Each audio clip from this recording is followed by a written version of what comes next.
कंठाटोपी Samara दंडकमंडलोदर कट्याङ्गरक्षक त्रैगुण्यरहित त्रैलोक्यपालक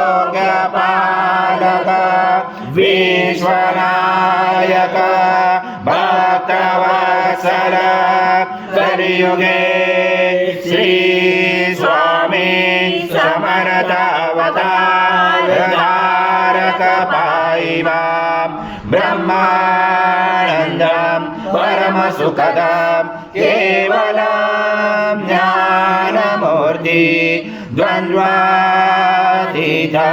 गगनसदृशं तत्त्वमस्यादिलक्ष्यम् एकं नित्यं विमलमचलं सर्वदि साक्षिभूतं भावातीतं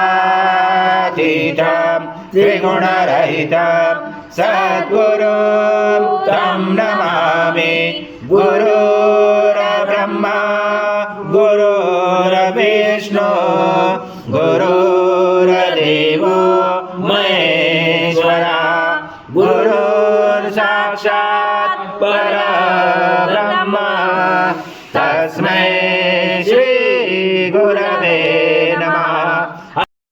स्वाहा कृतं भक्षं भक्ष्याभ्यम् आज्यं स्वर्णमहाराज्यं यज्ञे प्रतिष्ठम् आज्यं पवित्रं परमं स्नानातले प्रगृह्यात् श्री सद्गुरु स्वामी समर्थ महाराज देवताभ्यो नमः। घृतस्नानं समर्पयामि घृतस्नानान्तरेण शुद्धोदकस्नानं समर्पयामि सकल पूजाते सर्वोपचाराते गन्धपुष्पं समर्पयामि शेष उपचारार्थे प्रार्थना पूर्वक नमस्कारं करोमि।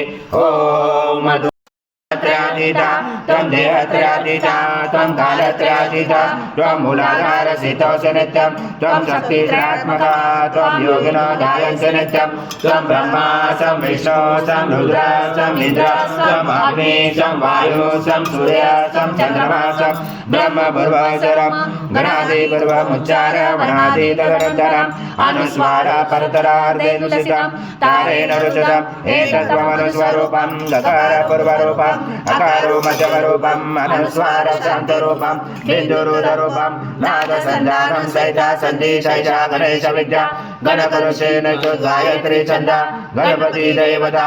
ॐ गणपतये नमः।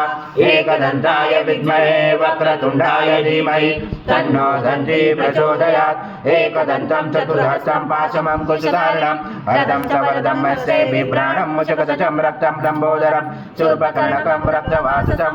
ॐ पूर्णब्रह्माय विद्महे परमहंसाय धीमहि तन्नं स्वामी प्रचोदयात्।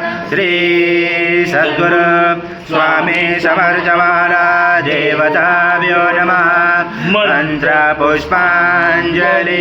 समर्पयामि। स्वामी समर्थ महाराज देवताभ्यो नमः। प्रार्थना पूर्वक नमस्कारं करोमि। हरि ओम तत्सत् हरि ओम तत्सत् हरि ओम तत्सत्।